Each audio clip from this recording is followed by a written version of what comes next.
এত এত নিরাপত্তা, সেনাবাহিনী আছে, 18,000 বাড়তি পুলিশ আছে, আজকে কার্যক্রম নিষিদ্ধ, আওয়ামী লীগের ৭৭তম প্রতিষ্ঠা বার্ষিকী ছিল, এটিকে আপনি কিভাবে দেখবেন?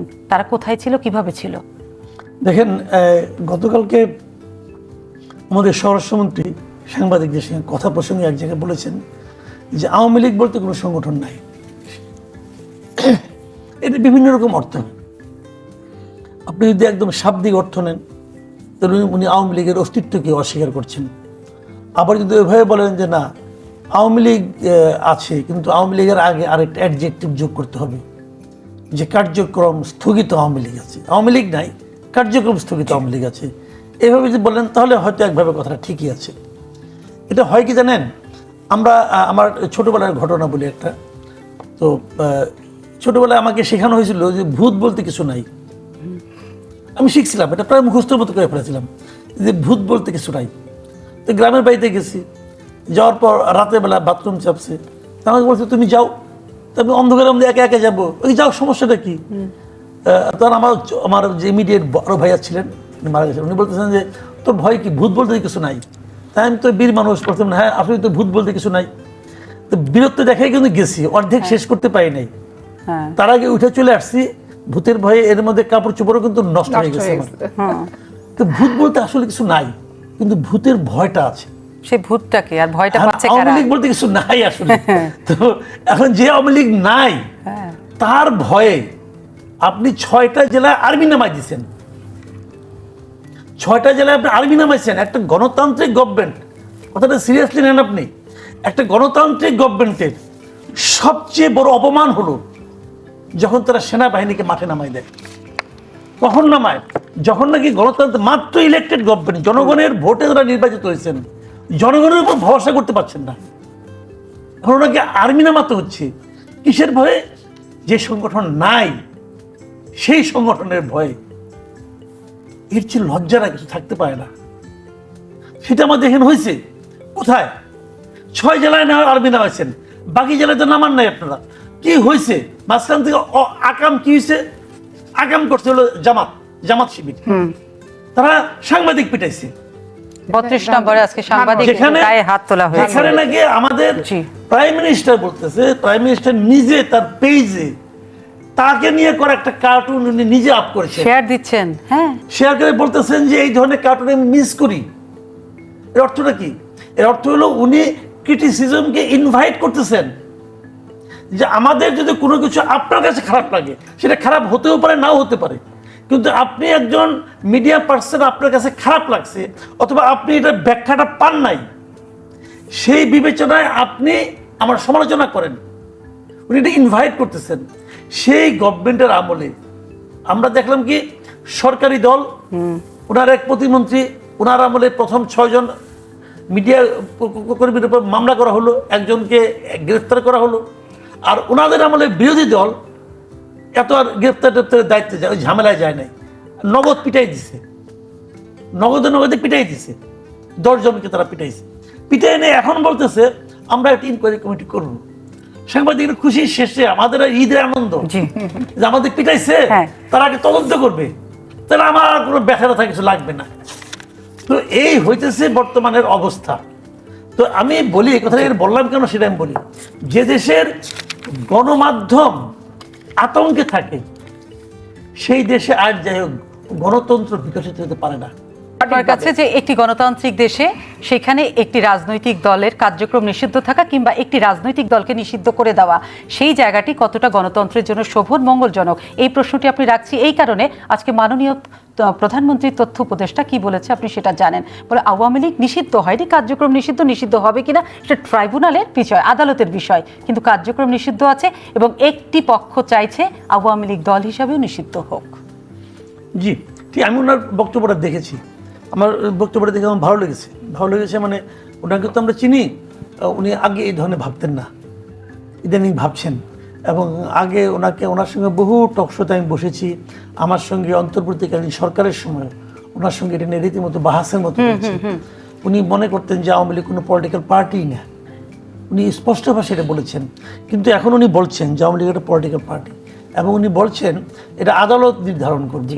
ওনার এই অবস্থানটা আমার কাছে খুব ভালো লেগেছে এই কারণে যে যেহেতু ওনার ব্যক্তিগত চিন্তা থেকে উনি সরে এসেছেন, কাজে আমার মনে হয় এটা হলো বিএনপির দলীয় অবস্থান, এই সরকারের অবস্থান, এবং এই সরকারের এই অবস্থানটাকে আমি ওয়েলকাম করি। এই কারণে করি, দেখেন আপনাকে কিন্তু কতগুলো জিনিস বুঝতে হবে। রাজনীতিতে কিছু কিছু টেকনিক্যাল ব্যাপার সবাই আছে। কিন্তু আওয়ামী লীগের ব্যাপারে যে সিদ্ধান্তটা নেওয়া হয়েছিল, ডক্টর ইউনূসের সরকার নিয়েছিলেন। কার প্ররোচনায় অথবা কার প্রেমে গদগদ হয়ে কাজটা করেছেন এটা ওনারা ভালো জানেন, ওটা নিয়ে আমি আলোচনায় যাব না। কিন্তু ওনারা সিদ্ধান্তটা নিয়েছেন যে আওয়ামী লীগের তারা বিচার করবেন আইসিটি ট্রাইব্যুনালে তারা আইসিটিতে, এবং এই বিচারের জন্য ওনারা সন্ত্রাস বিরোধী আইনটাকেও চেঞ্জ করছেন, অ্যামেন্ড করছেন। ওখানে ওই ব্যক্তির সঙ্গে সত্তাও যুক্ত করেছেন। ভালো কথা, মামলা হবে, এবং মামলা যতদিন চলবে, মামলা যতদিন নিষ্পত্তি না হবে ততদিন পর্যন্ত তারা কোনো রাজনৈতিক কর্মকাণ্ড করতে পারবে না। এটা কিন্তু ওনারা করেছেন একটা নির্বাহী আদেশ দিয়ে। আমি এই নির্বাহী আদেশটার বিরোধিতা করি। আমি মনে করি নির্বাহী আদেশ দিয়ে একটা রাজনৈতিক দল, একটা দল, ব্যক্তি বা গোষ্ঠীর বাকস্বাধীনতায় হস্তক্ষেপ করাটা এটা একদম মানবতা বিরোধী একটা কাজ। আওয়ামী লীগের যাদের বিচার করতে চাচ্ছেন এটাতে আমার কোনো আপত্তি নেই। ব্যক্তি সাজা হোক, বিচার হোক, বিচার যাই হোক, অপরাধের বিচার ব্যক্তি হোক, সংগঠন প্রতিষ্ঠান। না, যেহেতু তারা সংগঠনটা এখানে ঢুকাইছে, সংগঠন হোক বিচার, আমার কোনো আপত্তি নাই। তারা এখানে এদের বক্তব্য শুনবে, তাদের বক্তব্য শুনবে, বিচারক আছে, বিচারকের প্রজ্ঞার উপর আমার ভরসাও আছে। যা হয় হোক, ওটা নিয়ে আমার কোনো বক্তব্য নাই। যেটা হবে হবে, কিন্তু যতদিন বিচার হবে, একটা উদাহরণ দিয়ে বলি। একটা লোক খুন করছে, মনে করেন তার খুনের অপরাধের বিচার হবে। এখন আপনি বললেন যেহেতু বিচারে তোমার ফাঁসি হতে পারে, অতএব যতদিন এই বিচার শেষ না ততদিন তোমাকে আমি খেতে দিব না, বলতে পারবেন? না, বলতে পারবেন না তো। এবং আপনি যদি বলেন বিচার হয়ে গেলে তুমি তো আর খাওয়ার প্রয়োজন হবে না, অতএব তোমার আর খাওয়ারই দরকার নাই, তো আপনি বিচার করেন। কিন্তু যতদিন বিচার চলবে ততদিন তারা কোনো রাজনৈতিক কর্মকাণ্ড যখন আপনি করতে দিবেন না, যখন বলেন, তখন কিন্তু আপনি সিদ্ধান্ত নিয়ে রাখেন যে আপনি এই দলটাকে কিভাবে দেখতেছেন। এই সিদ্ধান্ত নেওয়ার এখতিয়ার তো আপনাকে কেউ দেয় নাই, আপনি কেন করবেন কাজটা? এই জায়গাটাতে আমার আপত্তি। আমার কথা হলো বিচার হোক, এবং বিচার দ্রুত করা উচিত। কেন করা উচিত সেটাও বলি। এটা এই কারণে করা উচিত, এই বিচারের সঙ্গে তো অনেক মানুষ জড়িত, অনেক মানুষের আবেগ, অনুভূতি, চিন্তা, চেতনা, ঘৃণা, রাগ, ক্রোধ সব জড়িত। এগুলো পুষতে দেওয়া উচিত না। এই যে আজকে যে সাংবাদিকটাকে মারলো, মারার আগে কি বললো? তুমি ফ্যাসিবাদের দোসর, আওয়ামী লীগের দোসর। ফ্যাসিবাদ এই যে একটা ট্যাগ করে দেওয়া, ট্যাগ লাগিয়ে দেওয়া, এই যে ফ্যাসিবাদের দোসর, এই শব্দটা এত পাওয়ারফুল হয়ে গেছে এখন। আপনি যদি এটা বলে যে কেউ, যারা আমাকেই ধরলেন, ধরে একটা চর মেরে বললেন তুই ফ্যাসিবাদের দোসর, মানে আমি যদি আপনি আমার ব্যাপারে ফ্যাসিবাদের দোসর এই শব্দটা উচ্চারণ করতে পারেন একবার, এটা যেন তাকে মালাটা হালাল এবং জায়েজ হয়ে যায়, প্রমাণ করার কোনো দরকার নাই, তাহলে উচ্চারণ করতে হবে। যদি উচ্চারণ করতে পারেন তাহলে আপনি আমাকে মারতে পারেন। এই যে অবস্থানটা, এটা কিন্তু থাকতো না যদি এই বিচারটা হতো। আপনি বিচারটা করেন না কেন? বিচারটা ঝুলে রাখছেন কেন? আপনি বিচারটা করেন। যদি বিচারে প্রমাণিত হয় যে আওয়ামী লীগ খারাপ দল, খারাপ দল, সমস্যা নেই আমার কোনো, আমি তো বিচারকে মানতে রাজি আছি, কিন্তু বিচার করবেন না। এই যে হ্যাঙ্গিং অবস্থায় রেখে তার কথাও কইতে দিবেন না, তোরা আমি ফাঁসি দিব, অতএব ফাঁসি দেওয়ার আগ পর্যন্ত না খাই থাকবি। এটা তো হলো না রে ভাই, এটা তো সভ্যতা না। কিন্তু মাসুদ কামাল, এটা হলো না, এটা তো সভ্যতা না আপনি বলছেন। কিন্তু সবচেয়ে বড় কথা, যেখানে ডক্টর জাহিদ আজকে কিন্তু যে আপনি বলছেন এটা খুব ভালো কথা, উনি ওনার অবস্থান থেকে ফিরে এসেছেন, কিন্তু সেই অবস্থানটা তার ব্যক্তি অবস্থান না, অবশ্যই বিএনপি দলীয় অবস্থান। হ্যাঁ, আপনি মনে করছেন, কারণ উনি মাননীয় প্রধানমন্ত্রী, তথ্য উপদেষ্টা, সুতরাং উনি ব্যক্তিগত কিছু বলতে পারেন না। কিন্তু আমার প্রশ্ন হচ্ছে, উনি কিন্তু সেটাও বলেছেন একটি পক্ষ চায় না। সে একটি পক্ষ কারা? তার মানে একটি পক্ষ যদি না চায় সেটা কারা, এবং তার মানে আর সরকারের অবস্থানটা আসলে কি সেটাও তো পরিষ্কার হবে। সরকারের অবস্থান যেটা ডক্টর জাহিদ বলেছেন, সরকার কি তাহলে চাপে? ওটা না, কার দিকটা ডক্টর জাহিদের অবস্থানটা সরকারের অবস্থান। এখন এটা নিয়ে আর ডিটেইল বলতে গেলে উত্তর অনেক সময় পাবেন না, কিছু ক্ষেত্রে ঝামেলা পড়বেন, কাজে ওই লাইনে আমি যাচ্ছিও না। আমি চাই ভাই বিচার হোক, আমার কথা পরিষ্কার, আমি চাই বিচার হোক, এবং বিচারটা ভালোভাবে হোক আমরা দেখতে চাই, কিন্তু বিচার হওয়ার আগ পর্যন্ত আপনি সাজা বাস্তবায়ন করেন না। যে জায়গাটা আপনার কাছে, আপনি আপনার মতো করে উত্তর দিবেন। আমার প্রশ্নটা আমি টুক করে ফেলি, সেটি হচ্ছে আপনাদের এই সেই আমাদের সাংবাদিকতা জীবনের মাসুদ ভাই, আমাদের সবার, আমরা আপনাদেরকে রাস্তায় রেখেছি, রাজপথে কোথায় দেখেছি? আওয়ামী লীগের বিরুদ্ধে আমরা দেখেছি আপনাদেরকে রাজপথে। আপনাদের একটাই আন্দোলন ছিল, দাবি ছিল, স্লোগান ছিল, তোমরা রাজপথে আমাদের সাথে আসো, পুলিশকে বাইরে রেখে আসো, মোকাবেলা মানুষে মানুষে হবে। কিন্তু সেই প্রেক্ষাপট, সেই অবস্থান বদলে আমরা দেখছি আবার সেই একই গল্প, যে রাজপথে জনগণ নেই, রাজপথে পুলিশ আছে, সাথে বাড়তি সেনাবাহিনীও আছে, তাহলে বদল কি হলো? বদল এখানে সময় আমি বলি যে আওয়ামী লীগ যেভাবে বিএনপির বিরুদ্ধে পুলিশ দিয়ে টোটাল ভোট থেকে তারপর ভোট কাটিং পেস্টিং থেকে শুরু করে নিশিরাইত ছাপ্পাসিল ভোটারবিহীন এবং রাজপথটা যেভাবে দখল করে নিয়ে একবারে পেটুয়া বাহিনীর মতো লাঠি দিয়ে আমাদেরকে পিটাতো, বিএনপি কিন্তু সেটা করছে না। বিএনপি সতর্ক অবস্থানে আছে, কারণ এখানে জামাত সংগঠন হিসেবে ভালো না। এদের আচরণ, পূর্বের ইতিহাস, বর্তমান ইতিহাস, জামাতের চাপ কি বিএনপির উপরে অনেক বেশি নাকি বহির্বিশ্বের চাপ আছে? চাপ সেটা বিএনপি সরকার বলতে পারবে, কিন্তু আমি ব্যক্তি পাপিয়া বলতে পারবো না। কিন্তু আমি মনে করি কোনো চাপ না। একটা মানুষকে আওয়ামী লীগের দোসর বলে তাকে হত্যা করা, তাকে পিটানো, তাকে দিগম্বর বানানো, এটা আইন, সংবিধান এবং প্রচলিত কোনো কিছুকে অ্যালাউ করে না। তাহলে সরকার সতর্ক অবস্থান থাকার অর্থটা হচ্ছে কি, মানুষকে এই দোসর বলে হোক আর যেই বলে হোক, মানুষের একটা নিরাপদ জায়গায় তাৎক্ষণিকভাবে যাতে প্রশাসন রেডি থাকতে পারে যে মানুষের বিপদ যাতে না ঘটে। আবার ষড়যন্ত্রকারীরা শুধু এখানে আওয়ামী লীগ ষড়যন্ত্রকারী তা না, আওয়ামী লীগকে নিয়ে ফ্যাসিবাদের দোসর অভিযোগে অভিযুক্ত করে ট্র্যাক লাগিয়ে এই ঘোলা পানিতে মাছ শিকার করছে যে শিকারীরা, তাদেরও কোনো অশুভ তৎপরতা জনগণের সুখ শান্তির অন্তরায় যাতে হতে না পারে, সেইটা প্রতিবন্ধকতার জন্যই কিন্তু সতর্ক অবস্থা। এই জন্য সতর্ক অবস্থাটাকে আওয়ামী লীগের 15 বছর প্রশাসনকে দলীয়করণ করে যে অপব্যবহার করেছিল, সেইটার সাথে এইটার মিল নাই। এখানে প্রশাসন, পুলিশ কাউকে পিটায়নি, কোনো আওয়ামী লীগকে লাশ বানায়নি, কোনো আওয়ামী লীগকে ডাইরেক্ট গুলি কিন্তু করেনি। অতএব ওই অভিযোগে বিএনপি কিংবা বর্তমান বিএনপি সরকারকে অভিযুক্ত করা যাবে না। এই সতর্ক অবস্থানটা অবশ্যই জনগণের স্বার্থে। গতকালকে রাত থেকে সন্ধ্যা থেকে পুলিশ কিন্তু ওয়াকিটকি নিয়ে, ওয়্যারলেস নিয়ে জায়গায় জায়গায় টহল দিয়েছে। কে কোথায় পাওয়া গেলে মিছিল করলে সবাইকে ধরিয়েও দিতে বলেছে। এটা তো আপনি নিজেও দেখেছেন। নাম থাকলো মিছিলে, কিন্তু ট্যাগ যারা ফ্যাসিবাদের লাগায় তারা অপকর্ম করলে তাদের অপকর্ম করতে দিবে, এটা আপনি ভাবছেন কেন? না, আমাদের সব যুক্তি কিন্তু সব ঠিক আছে, কারণ আমরা যখন বলছি যে কার্যক্রম নিষিদ্ধ, এবং কার্যক্রম নিষিদ্ধ কে করেছে? আইন দ্বারা নিষিদ্ধ হয়েছে। সুতরাং অবশ্যই রাষ্ট্র সতর্ক অবস্থানে থাকবে যে যদি কোনো এনার্কি হয়ে যায়। কিন্তু আমাদের প্রশ্ন পরেরটা, এভাবে কতদিন গণতন্ত্র আর রাজনৈতিক দল নিষিদ্ধ একসাথে চলতে পারে কিনা? মাসুদ কামাল ভাইয়ের সাথে আমি একবারে একমত যে প্রকৃত অর্থে হত্যাকারী, প্রকৃত অর্থে যারা এই হত্যা, গুম, সন্ত্রাস, অপহরণের সাথে জড়িত, সেই ব্যক্তিগুলোকে বাছাই করে সেইগুলোকেই আইনের আশ্রয় আনতে হবে। ওই সারা বাংলাদেশ ব্যাপী ওয়ার্ড আওয়ামী লীগ, ওয়ার্ড জামাল, কার সাথে জমি জায়গা নিয়ে গন্ডগোল, সেইটাকে আমি আসামি করে দিলাম, দিয়ে আমি একটু মানসিক শান্তি পেলাম, এইগুলো তদন্তকারী কর্মকর্তা থেকে শুরু করে এবং যারা প্রসিকিউশনের পক্ষে লয়ার আছেন, খুব ভালোভাবে সতর্কতার সাথে এগুলি বিশ্লেষণ কিন্তু বিগত 18 মাস ধরেই হয়েছে, 2 মাস থেকে 18 বছর, যেটা বিগত ডক্টর ইউনূসের আমলে সেটাই তো হয়েছে। জমি জমার বিরোধ, ব্যক্তিদ্বন্দ্ব, কে কাকে কিছু পায় নাই, সবকিছুই তো ট্যাগ করে দেওয়া হয়েছে আদালত। আর মামলা হাজার হাজার লক্ষ লক্ষ। মাদারীপুরের এক লয়ার, তার সাথে ঢাকার একটা ফ্ল্যাট নিয়ে সমস্যা ছিল, সে ঢাকার ফ্ল্যাট নিয়ে সমস্যা থাকার কারণে ঢাকার একটা মামলায়, হত্যা মামলা, তাকে আসামি করেছে সে আইনজীবীকে। ঠিক আছে, এখন এই জিনিসগুলো তো হয়েছে। তো এই জিনিসগুলো মানে একবারে যারা ইনভেস্টিগেশন থেকে শুরু করে, কারণ এখন তো কোনো চাপ নাই, যে একটা পরিষ্কার পরিচ্ছন্ন পরিবেশ, অতএব প্রকৃত অপরাধীদেরকে চিহ্নিত করে তাদেরকে শাস্তির আওতায় আনেন। কিন্তু একবারে গড়পড়তায় 500, 800, 1000 লোককে এখানে হচ্ছে ঢুকায় দিয়ে বিচার ব্যবস্থাটাকে হজবরল করে বিতর্কিত অবস্থানে নিয়ে যাওয়াটা কাম্য হবে না নাগরিক হিসেবে, এটাই প্রত্যাশা। মাসুদ কামাল, যে জায়গাটা একটু জানতে চাই, আমি সেই প্রশ্নটা আপনার কাছে রাখতে চাই যে বিগত সময়ে যখন বিএনপি রাজপথের আন্দোলনে ছিল ভোট এবং গণতন্ত্রের অধিকার আদায়ে, তখন কিন্তু তারা সেই আন্দোলনটাকে সবসময় যেটা স্লোগানে রূপান্তরিত করেছিল যে আমরা রাজনৈতিক দল হিসাবে মাঠে রাজনীতিতে আসি, পুলিশ ছাড়া আপনারা আসেন, পুলিশ বাহিনী দিয়ে নির্যাতন করে একটি রাজনৈতিক দলকে দমন পীড়ন করে, অর্থাৎ বিএনপিকে দমন পীড়ন করে ঠেকিয়ে রাখা যাবে না, পুলিশ ছাড়া আসেন। পুলিশই রাষ্ট্র কায়েম করেছে আওয়ামী লীগ সরকার। কিন্তু এই 3 থেকে 4 মাসে, কিংবা যদি বলি তারও আগের 18 মাস ডক্টর ইউনূসের সময়, আমরা কি সেই ধারাবাহিকতার অবসান দেখেছি কিনা, কিংবা হচ্ছে কিনা? না, এখন তো শোনেন ভাই, এটা হলো কি, ওটা যখন যে বেকায়দায় থাকে তখন সে এটা বলে, এটা দুনিয়ার নিয়ম, এটা বাংলাদেশেরও নিয়ম। কারণ আমাদের মতো দেশে হয় কি, মনে করুন পুলিশ হয়ে যায় সরকারের পুলিশ, যিনি সরকারে থাকবেন তিনি পুলিশ পাবেন।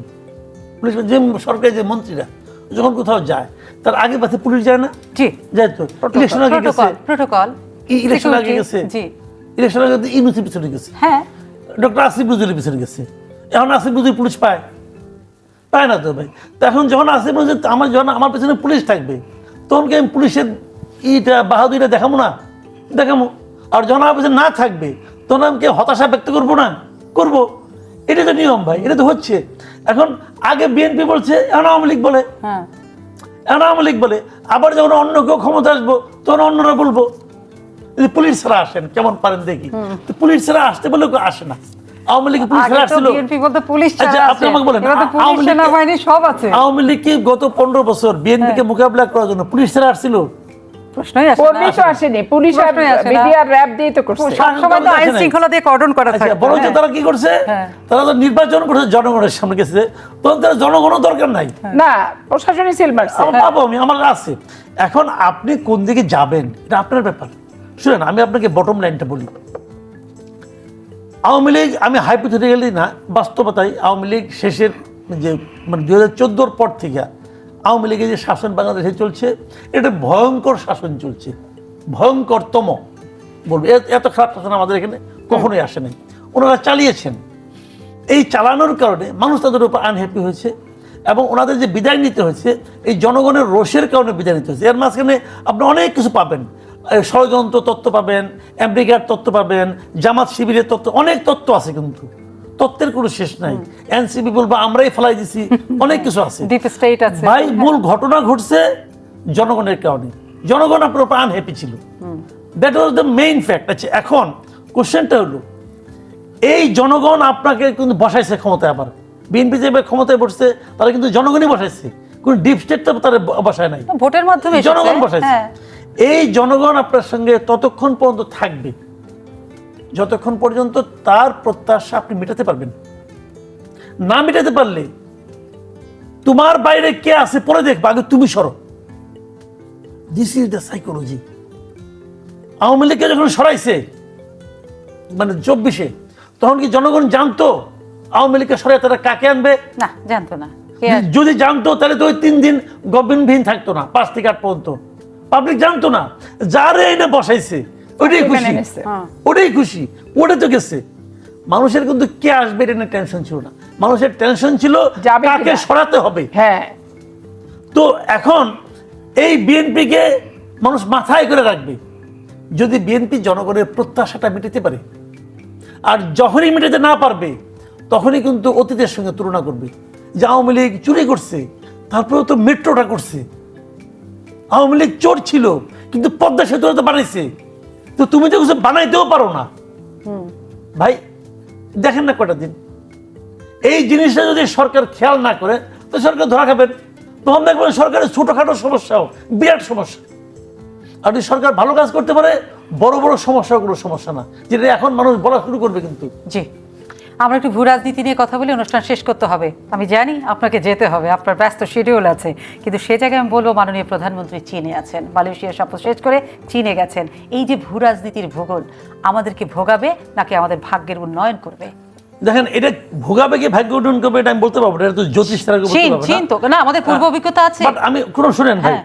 প্রতিবার বাংলাদেশ থেকে একজন রাষ্ট্রপ্রধান সরকার প্রধান বিদেশ যায়, ফিরে এসে বলে সফল অমুক তমুক, সেই সাফল্যের চিঠি ফোটা আমরা জনগণ দেখি না। এটা হলো রিয়েলিটি।